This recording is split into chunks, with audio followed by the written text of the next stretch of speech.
It is a beautiful day in April, and His Highness the Crown Prince has requested the pleasure of my company to the garden.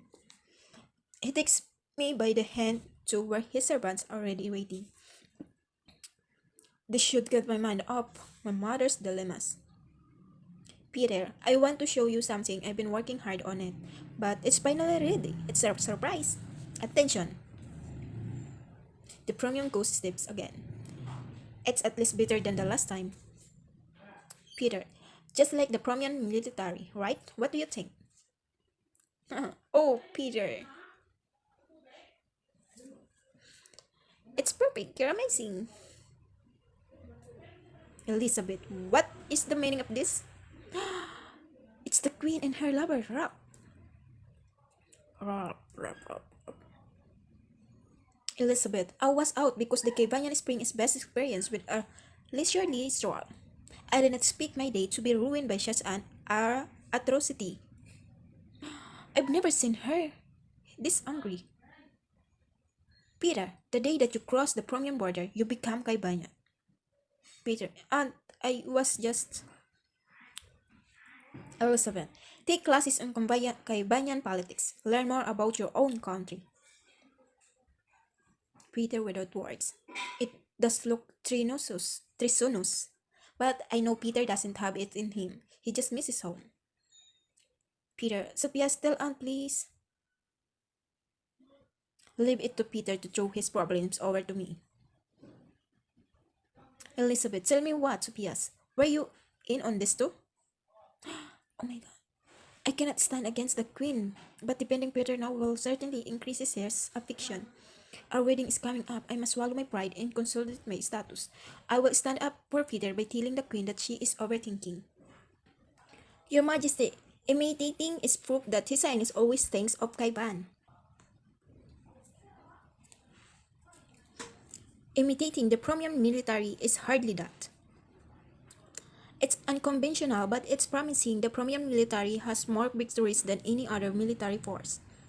By imitating the Promian tactics, we can learn how to prove our own. Peter, without words. Is he sulking? Elizabeth, well said, Sophias. It's the ingenuity and eloquence we need in Kaivan. I like it. Whew. Peter, you should learn more from Sophias and think and speak like a ruler. Peter's fist trembled as he watches the queen go back to her walk. Peter, we were able to avoid punishment. What's wrong?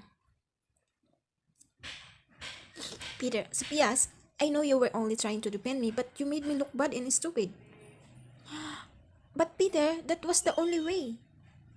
He turns his back on me. At me, I don't care. Servants, you are all dismissed. I'm going to the theater for a show. Is he deliberately leaving me behind? I must put an end to this misunderstanding. I will run after her. I pull up the hem of my dress and make a run for it. Peter, wait! Son, I catch up to him. I want to go to the theater too. Peter isn't letting up on his childish tantrum. Peter without words. That he allowed me to follow him into the theater and sit beside him means not all hope is lost. I thought there was a show. Why is the stage still dark? Peter. Servants, pitch Shatikov and Ivan to accompany me. I don't feel like speaking to a certain princess. Ah well. This him? Are you sure, Peter? You'll let me sit beside you? Peter. The crown prince's two best friends soon arrive. Shatikov, good day, your highness. Ivan, this show must be special since her highness has come to watch. Peter, whatever, her highness is no friend of mine. Sartikov and Ivan exchange glances, and I respond with a shrug, and the shows begin. So, this is Peter's taste in opera. It is completely unlike anything I've seen in grand theaters. Peter, haha, yes, whack her, kill her. How can the crown prince take pleasure in gore?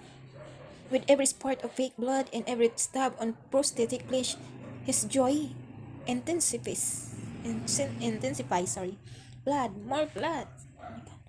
Oh my god, just what kind of person am I about to marry?